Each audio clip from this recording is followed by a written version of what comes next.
I've been following Fuijimoto since he wrote Fire Punch, and it's been really exciting to see him grow as an artist and a storyteller over the years. And I've got to say, Goodbye Eri feels like a refined accumulation of his previous works. It's a story about grief and reconciliation and how we will be remembered after we're gone. Often, I try to keep my videos spoiler-free, however, this time I do want to go a little more in depth and discuss parallels between his works, so as a heads up, this video will contain major spoilers for Goodbye Eri as well as Fire Punch. So with that said, let's dive in. First, I really want to talk about how this manga messes with readers' perception. For starters, it's told from a very unique point of view. Yuta is filming the events of the story with an iPhone. Panels blur in and out of focus, or shown random shots of cats, and we see Yuta's dad's back turned, secretly crying. At first, it appears like candid, at-home footage.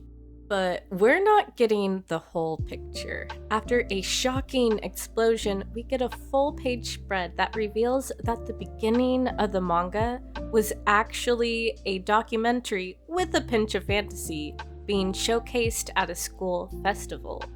It's not until later that we're revealed secrets that entirely reframe the story. We're only shown selective, more positive memories at first.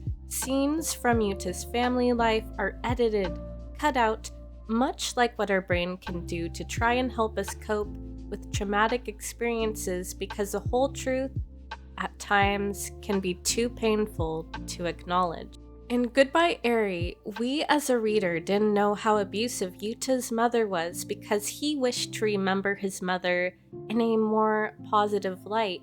He wanted to paint a rosier picture of her.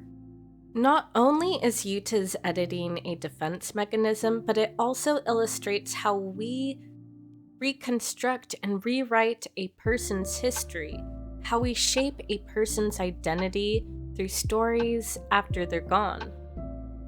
Eri recognizes this. You see, she is an immortal vampire who temporarily dies every time her brain gets overloaded with memories, wiping her memory clean. She becomes a blank slate each time until she requests Yuta to record her life through his eyes.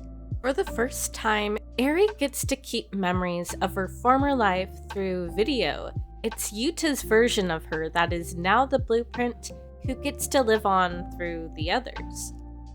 Likewise, this ending feels like a callback to the conclusion of Fire Punch when Agni's lost all his memories and Togata is long dead, and he's handed Togata's film footage and watches it in a theater.